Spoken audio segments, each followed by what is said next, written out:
At ngayon sa ating mga balita, 2 pulis Makati ang binaril at nasugatan ng madulas na si Ben Tumbling. Dahil sa karumal-dumal na ginawa sa kanya ng mga pulis, ay namuo ang matinding galit sa kanyang puso at magmula nga nang makawala siya sa kamay ng mga pulis na umabuso sa kanya, ay kinilabutan at natakot ang mga ito sa kanyang ginawa. Si Benjamin Garcia ay ipinanganak noong June 7, 1957 sa Dampalit, Malabon. Siya ay isang Pinoy gangster at isa sa pinaka-notorious na kriminal sa Pilipinas. Bata pa lamang ay nagdanas na ng kahirapan ng buhay itong si Ben. Pero sa kabila ng hirap ng buhay ay sumusubok at nakikipagsapalaran si Ben.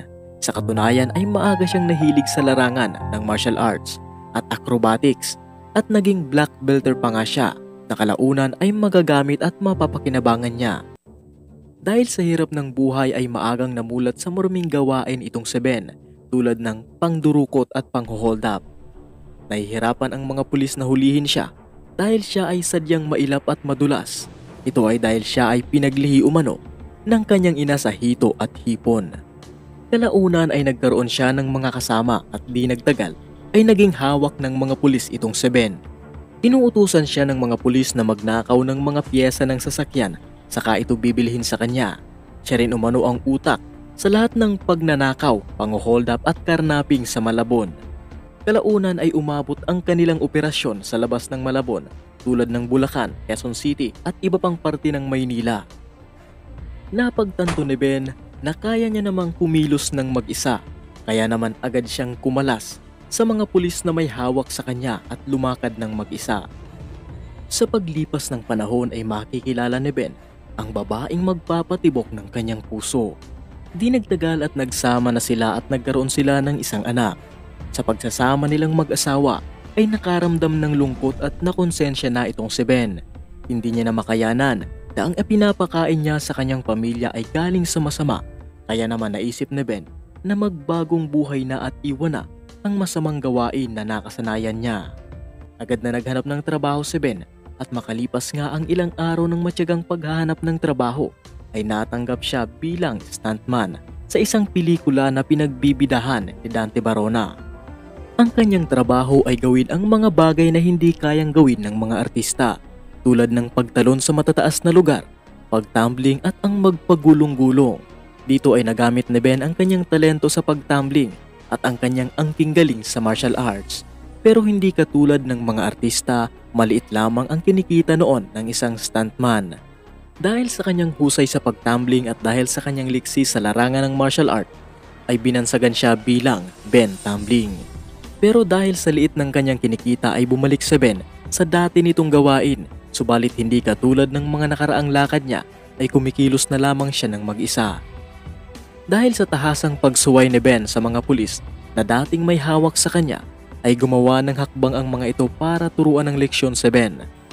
Takot kasi ang mga pulis na ito na baka pag nahuli si Ben ng ibang mga pulis ay baka ikanta sila ni Ben. Isang gabi, habang naglalakad pa uwi si Ben ay may isang kotse na huminto sa tapat nito. Agad na bumaba ang mga pulis na sakay nito at dinukot nila si Ben. Lingid sa kanyang kaalaman na dito niya mararanasan ang impyerno na hinding-hindi niya malilimutan. Pagdating sa sikretong lugar na pinagdalan sa kanya ay inumpisa na ng mga ito na pahirapan si Ben. Bukod sa madalas na pambubugbog sa kanya, ay pinupuntirya din ng mga mapang-abusong mga pulis na ito ang maselang bahagi ng katawan ni Ben. Hindi pa nakontento ang mga mapang-abusong pulis na ito sa ginawa nila kay Ben, pati ang kanyang asawa ay makakaranas din ng matinding kalbaryo sa kamay ng mga pulis na ito. Pero dahil sa napakapait na karanasan sa kamay ng mga mapang-abusong pulis, ay nagkaroon siya ng matinding puot sa mga pulis na gumawa sa kanya ng karumal-dumal na pagpapasakit. Kaya naman mula ng araw ng kanyang paglaya ay kinatakutan na siya ng mga pulis na may atraso sa kanya. Pagkatapos ng malagim na sinapit ni Ben ay pumunta muna ito sa probinsya para magpalamig. Pagbalik ni Ben sa Malabon, baon ang matinding puot ay mag-isa niyang ginagawa ang dati nitong masamang gawain tulad ng pagnanakaw at pang-hold up. Pero sa mga pagkakataong ito ay pinapatay na niya ang mga pulis na nakakasagupa niya, lalo na ang mga pulis na may atraso sa kanya.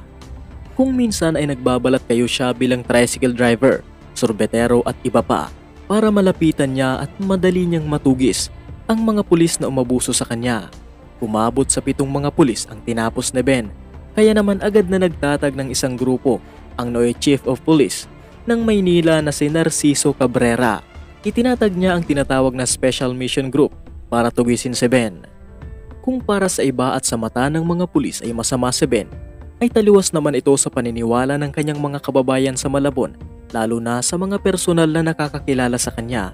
Ayon sa kanila ay napakabuti nitong si Ben, matulungin sa mga nangangailangan lalo na sa mga may sakit. Mayroon pa umano itong tinulungan para makapag-aral. At tinutulungan niya rin ang mga kababayan niya na tubusin ang kanilang nakasanlang lupa. Pero para sa mata ng iba ay kriminal itong si Ben at dapat siyang managot sa batas. Dahil malapalos itong si Ben ay hirap na hirap ang mga pulis na hulihin siya. Isang araw ay pumasok itong si Ben sa isang bar para magwalwal at dito ay nakilala niya ang babaeng muling magpapatibok ng kanyang puso, pero lingid sa kanyang kaalaman na ang babaeng ito ang magpapahamak sa kanya. Ang babaeng ito ay nagngangalang Eva. Madalas na pinupuntahan ni Ben si Eva sa bar na pinagtatrabahuhan nito at kalaunan ay naging kasintahan na nga niya si Eva.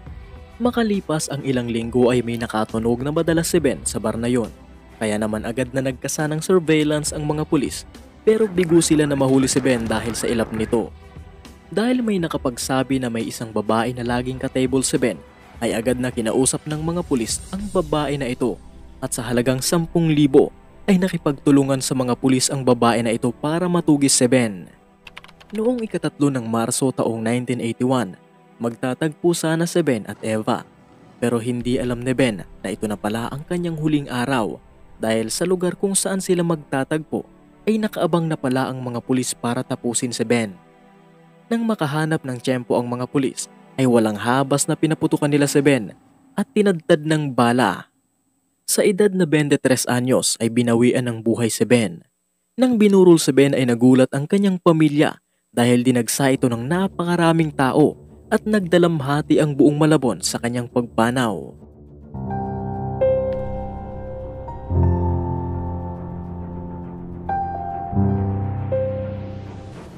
Nagnanakaw siya pero ang ilang bahagi ng kanyang mga kinikita ay itinutulong niya sa kanyang mga kababayan, kaya naman kahit na siya ay isang kriminal ay minahal siya ng kanyang mga kababayan.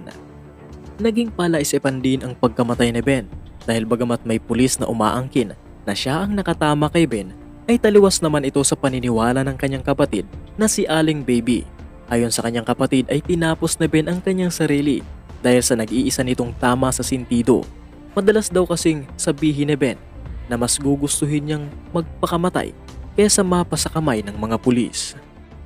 Bagamat ang kagipitan kung minsan ay mahirap iwasan, hindi pa rin tama ang kumapit sa patalim at gumawa ng masama para lamang mabuhay dahil ang bawat masamang bagay na gagawin mo sa iyong kapwa ay may kaakibat na ganti ng kapalaran.